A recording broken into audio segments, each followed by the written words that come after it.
বড়মশাইয়ের আবদার যে আজকে ঘুগনি আর মুড়ি খাবে। হ্যালো, আসসালামু আলাইকুম, সবাই কেমন আছেন? আলহামদুলিল্লাহ, আমিও ভালো আছি। আজকে আবার একটা নতুন ভিডিও নিয়ে চলে এসেছি। তো আজকে বানাবো ঘুগনি।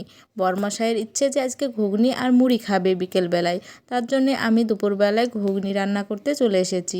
আমি সকালেই ডালগুলো ভিজিয়ে রেখেছিলাম, 7 থেকে 8 ঘন্টা মতো ডালগুলো ভিজেছে। এবার ডালগুলো সেদ্ধ করতে দেবো প্রেসার কুকারে।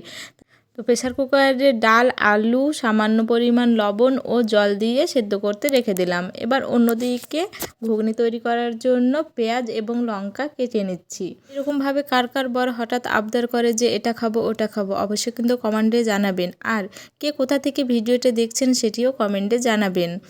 তো এখানে পেঁয়াজগুলো কাটা হয়ে গিয়েছে, দেখতে পাচ্ছেন পেঁয়াজ আর লঙ্কা কেটে নিয়েছি। এদিকে ডালও সেদ্ধ হয়ে গিয়েছে। এবার কড়াই দিয়ে দিয়েছি, কড়াইটি গরম হোক, তারপর আমি সরিষার তেল দিয়ে দেব তাতে। তো দেখতে পাচ্ছেন কড়াইটা গরম হচ্ছে, দেখতে পাচ্ছেন ধোঁয়া বেরোচ্ছে। তো এবার সরিষার তেল দিয়ে দিলাম। এবার কেটে রাখা পেঁয়াজগুলো দিয়ে দিচ্ছি। পেঁয়াজগুলো হালকা পরিমাণে ভেজে নিতে হবে। তো এখানে ভেজে নিচ্ছি, দেখতে পাচ্ছেন। আপনাদের আমার ভিডিও দেখতে কেমন লাগে অবশ্যই কিন্তু জানাবেন।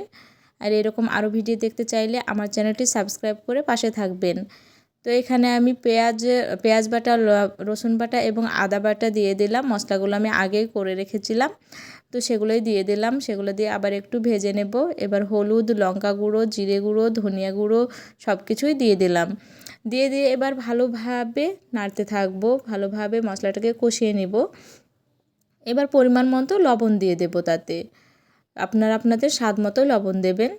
লবণ দিয়ে ভালোভাবে মশলাটাকে ভেজে নেব। তার জন্য একটু অল্প পরিমাণে জল দেব। তো জল দিয়ে মশলাটাকে ভালোভাবে ভেজে নিতে হবে। দেখতে পাচ্ছেন মশলা ভাজা না হলে কিন্তু টেস্টটা বাড়ে না। তো মশলাটাকে অবশ্যই ভালোভাবে ভাজতে হবে। তো এবার ডালগুলো দেব। তো তার আগে কয়েকটা কাঁচা লঙ্কা দিয়ে দিয়েছি। এবার ডালগুলো, সেদ্ধ করা ডালগুলো দিয়ে দিলাম। দিয়ে ভালোভাবে আবার একটু ভাজতে থাকবো। তো বাড়িতে চিকেন রান্না করা ছিল, তো ভাবলাম যে চিকেনটা একটু দিই, তাহলে টেস্টটা আরও বেশি হবে। তো চিকেনটা আমি দিয়ে দিলাম। চিকেনটা দিলে ঘুগনি তো চিকেন দিলে বেশি টেস্টি হয়, তার জন্য চিকেনটা দিলাম। তো চিকেনটাও দিয়ে আবার একটু নাড়তে থাকবো। তারপর সামান্য পরিমাণ জল দিয়ে দেব, যাতে ভালোভাবে রান্নাটা হয়ে যায়। তো এখানে সামান্য পরিমাণ দেখতে পাচ্ছেন যে আমি জল এখানে অ্যাড করে দিয়েছি, আর চিকেনগুলোও দেখতে পাওয়া যাচ্ছে। তো প্রায় আমার রান্না শেষ। তার আগে গরম মশলা দিয়ে নিয়েছি। তো এবার বড়মশাইয়ের জন্য নিয়ে যাচ্ছি। দেখতেই পাচ্ছেন কত সুন্দর কিন্তু লাগছে। তো বড়মশাই এবার মুড়ি দিয়ে ঘুগনিটা খাবে, তো তার জন্যই আমি এখানে নিয়ে যাচ্ছি, টেবিলে দিচ্ছি। তো এখানে মুড়িও সঙ্গে দিয়ে দিয়েছি। তো আমার ভিডিও কেমন লাগলো অবশ্যই কিন্তু কমেন্টে জানাবেন। আর কার কার এরকম ঘুগনি ও মুড়ি খেতে ভালো লাগে সেটাও কিন্তু জানাবেন। ধন্যবাদ।